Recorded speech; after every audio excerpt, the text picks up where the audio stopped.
Who attacked you? Smith. B. Smith. They were found together, more or less. And why did she attack you? Well, was she trying to get your keys? She tried to kill me. Was this before or after the fire started? After fire, a diversion. Do you know who started the fire?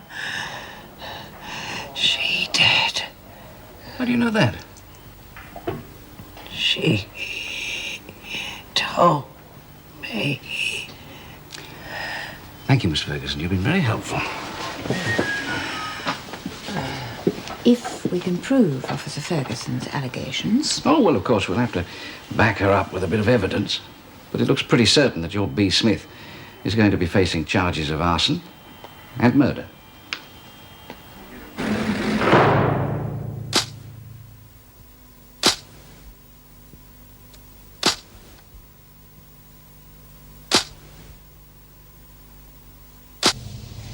Good morning. Oh, hi. How are you feeling this morning? Not bad. I'm sorry I made such a fool of myself last night. Well, it's better than having someone else do it for you, huh? I kept Tony back awfully late, didn't I? He didn't mind at all, love. He wanted to make sure you were okay.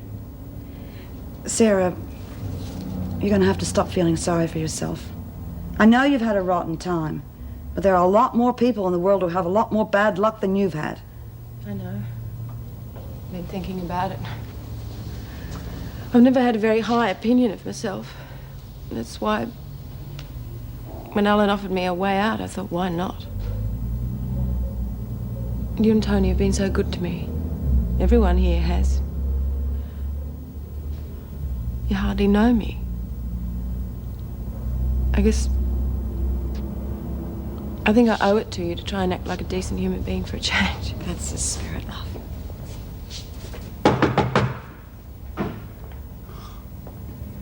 There you are. I heard they let you come back here. I don't think you're going to get away with it. You murdered my son, and I'm going to see you pay for it. Nobody murdered your son, Mr. Jeffries. He committed suicide. And as for you, you can start packing now. When I get through, this place will be finished. You understand? Finished! Mr. Jeffries! Mr. Jeffries, there's no way you can do that!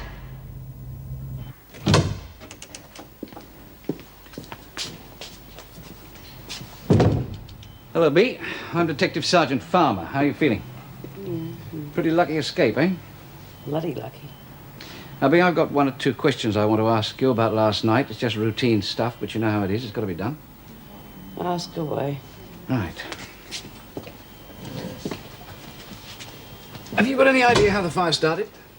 No. I suppose you realise that Wentworth's pretty nearly written off? Yeah, I figured that. And that'll make you pretty pleased, I suppose. What do you think? Pleased enough to light it for yourself? You better believe it. And did you? Oh, I guess you're going to find out sooner or later. It wasn't me. I'm afraid it's not a laughing matter, B. You're in very serious trouble. I don't think you realise that. As I haven't done anything wrong, I don't see how I can be in any trouble. Unless, of course, you're trying to set me up. Now, where were you when the fire started? You tell me when it started, I'll tell you where I was. Oh, come on, B. You're the top dog. Nothing happens here without your say-so. Well, this did. Well, shall I tell you how I see it? You and Officer Ferguson have been at one another's throats for quite some time, haven't you? Only finally it got too much for you. So you organised a couple of your girls to light the fire as a diversion while you got Ferguson up to isolation to fix her for good and all. Now, you're not denying that you fought with Ferguson, are you? No. I had to. She wouldn't let me get away from the fire. Now, things got out of hand, didn't they? Ferguson was too much for you. And you didn't count on a couple of your mates getting killed. What? Oh, now, don't tell me the top dog didn't know about that either. What are you talking about? Barbara Fields and Heather Trapp. They were caught in the administration area. Now, as far as we're concerned, you are the number one suspect. Only this time it's not just arson. It's murder. So make things easy for yourself, B. cooperate, and I'll do what I can to help. Now, look, everybody understands what you've been going through. Worrying about your parole application, Ferguson on your back all the Look, time. you sanctimonious bastard. You wouldn't know if your ass was on fire unless you got official notification. Just piss off and leave me alone. Well, Bea, I'd like you to just think about this. Unless you give me a good reason to chase somebody else, you're going to have to carry the can. Get out of here. You make me sick.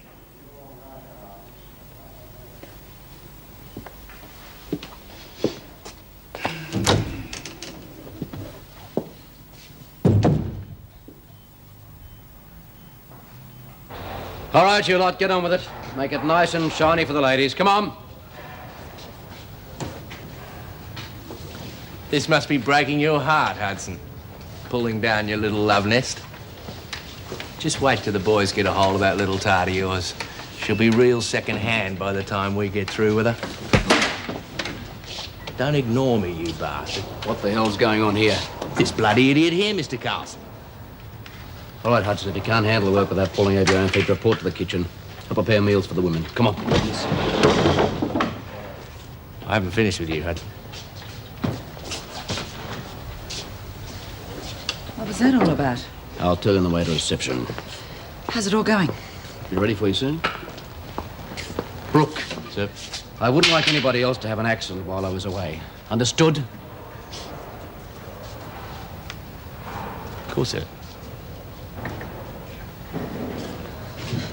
Looks a nasty piece of work. All the nastiest. Well, if you don't move him to another division, he's only going to get hurt. Colleen, the one thing you can't do in a men's prison is mollycoddle somebody. The moment the others get wind of it, his life becomes unbearable. Well, there must be something you can do. I'm afraid Hudson's the only one who can do anything about it. Coffee? I don't think we've got time. Smith's due here in a minute. Your famous top dog, eh? She all right? Must be. Hospital discharged her. Think you'd better introduce us.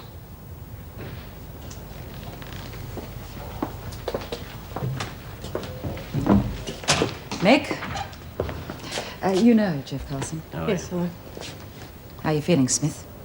No, not bad, Mrs. Powell. Not bad at all. This is Mr. Carlson, the Deputy Governor. Welcome to Woodridge, Smith. Nice of you to make room for us, Mr. Carlson.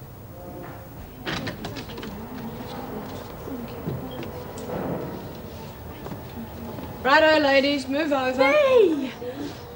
Oh, God, love, are you all right? Yeah, great. When do we eat? You're just in time for what they call lunch, courtesy of the Woodridge Hilton. Yeah, what's going on here, Mrs. Morris? We can't keep eating out in that yard. It's been attended to. You'll be having lunch in half an hour. I've got a good idea. Why don't you put us all up for early parole? Then you wouldn't have to go to all this trouble. Bloody hell. What a dump. Yeah. We didn't realise how lucky we were at Wentworth. And whose fault's that? I asked for a diversionary fire, not burn the whole bloody place down. Oh, Bea, come on. I didn't mean for it to happen like that. Could have happened to anyone. Right, Margot? Yeah, could have happened to anyone. Trouble is, it happened to Mouse and Fields. How are you feeling, Jenny? Well, not too bad. He's coping all right. Yeah? Well, we're not. Not in here, we're not. Oh, now don't go getting yourself into any trouble, Bea. Since the cops are blaming me for Latham's little diversion, I haven't got much to lose, have I?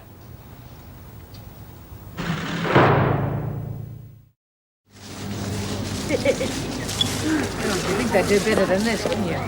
They will. It's like everything else in this place. Slack. Oh, come on, at least it's not raining. Oh, not yet.